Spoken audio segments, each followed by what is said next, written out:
Hey, what's up? I'm Darkbblue, aiming to help everyone enjoy games in depth. In previous videos, I've covered each aspect of the combat in Elden Ring. Now it's time to do some practice. This video is about strategies for staggerable elites. Let's first clarify what foes we are talking about. So, they are elites, which means they are not mobs nor bosses, for bosses will be covered in the next video. Then by staggerable, I mean staggerable by damage level. We know almost all enemies in Elden Ring can be stunned using stuns, so well, it's not a good standard. So there's a standard template for staggerable elites. Flame monks and halberd banished knights are perfect examples of this template. To simply put it, standard knights can be considerably staggered by rank 3 damage level, and they don't have any temporary damage level resistance. Given this standard template, here's also a standard strategy: successive rank 3 damage level attacks. Between every 2 attacks, standard knights have the chance to recover from stun and attempt to attack, but their attempt will be interrupted in time by our next attack. In this way, this standard strategy is very stable and generic. Many staggerable elites fit this standard template, so I think there's no need to talk about them anymore. What I will talk about is non-standard ones. They have some special properties that force us to take different approaches. Now let's go through all the special properties we may encounter later. Temporary damage level resistance. Enemies may gain some temporary resistance to at least rank 3 damage level when doing certain moves, be it attack or dodge. It means if they decide to use such moves, they can break out of the stun lock. The solution is simple. If we insist using only the damage level mechanic, we can resolve to knockdown damage levels. Knockdown stuns are significantly longer than regular stuns, allowing us to chain stuns together, giving enemies not any chance to attempt to attack or dodge. And if we want to exploit other mechanics, status effect interruption is the answer. The next property is blink dodge, which works rather similarly to temporary resistance. If the enemy decides to blink dodge instead of attacking, it will get out of the stun lock. This property can also be addressed with knockdown stuns, but not status effect because, well, you won't be able to hit the target. Notably, there are many attacks, including skills, spells, and even some basic movesets that can knock enemies down. Although Giant Hound and Stamp are the two mostly common choices, it's possible to develop less common methods for stun locking. Given the helpfulness of knockdown stun locking, the next property will be directly against this strategy. It's temporary resistance during knockdown recovery.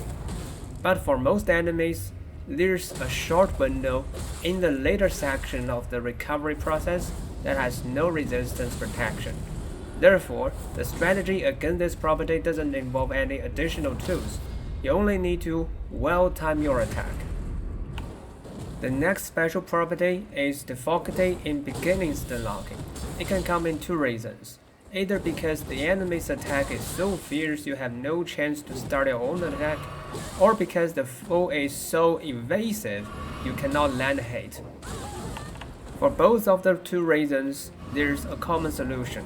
Wait until the enemy attacks first, which ensures it won't be able to evade any incoming attack. Then use a skill that grants you super armor, for example Stamp, to start the combo. All in all the properties we've talked about so far do introduce some extra difficulty, but they can eventually be addressed with a stun locking. But the following 2 properties quite often require some special trading and interactive combat. Being shielded is a very interesting property.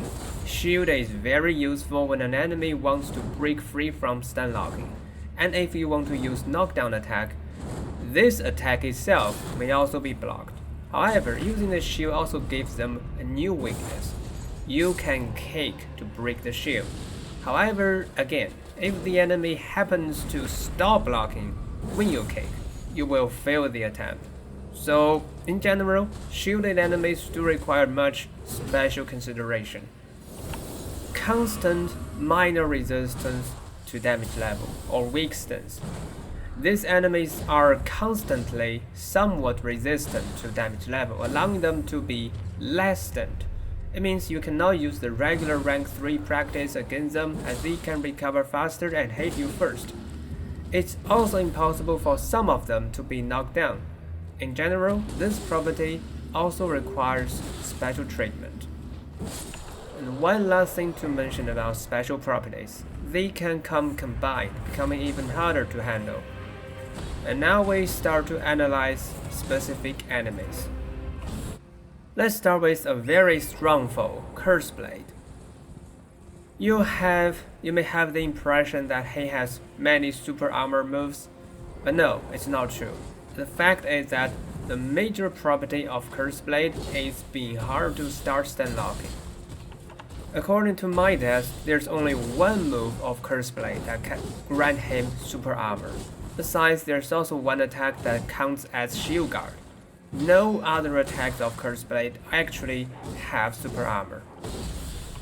However, his attack is so fierce that you don't always succeed in starting to strike. This, I believe, leaves you with the possible impression that Curseblade has many super armor moves. At least it does for me. Now that we truly understand the property of Curseblade, the solution is simple: Stamp. When using Stamp for stun locking, don't forget to avoid his super armor and shield guard moves. I recommend start to stun lock when the current move happens. Also, don't forget that he has stun resistance when recovering. Omen, very typical temporary resistance property. You can use knockdown or status effect. Duelist has the same property and you can use the same strategy. Fire Knights, they have temporary resistance when dodging instead of when attacking like Omen does.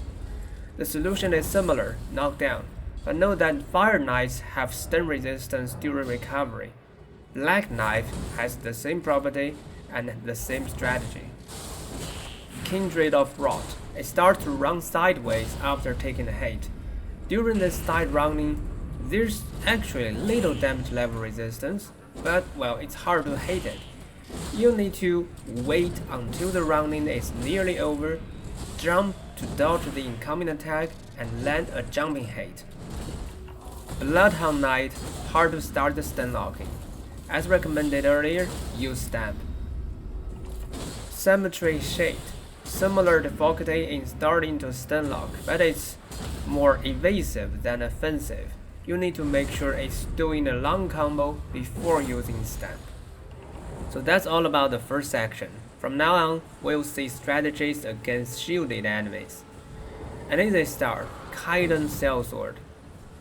It can use a special move that counts as shield guard, but since it's using a curved resort to guard, it's very easy to break the guard. Therefore, you only need to keep using jumping attack and everything will go smoothly. Shielded faction knights, such as Godric's Knights and Lindell Knights. They can be kicked to break shield guard, but when they are not using a shield, kicking doesn't cause any stagger. As a result, it's in fact very dangerous to use kicking against faction knights. My suggestion is backstab, a very old yet handy strategy, very classic. Try to get away from a knight and then sprint towards it. As you approach, the knight will start to attack, but since you were distant from it a moment ago, the attack will be thrust or dash that specially target as distant players. These attacks are especially easy to dodge by simply running behind the knight without rolling, giving you a very long window to do the backstab. Muslim Knights are almost similar to regular faction knights, but their AI seemed a bit different, not so easy to backstab. In this case, Lion's Claw is a good choice. Lion's Claw has rather high stamina damage in all skills except Kick, allowing it to easily break the wooden shield used by Muslim Knights. Banished Knights are very interesting.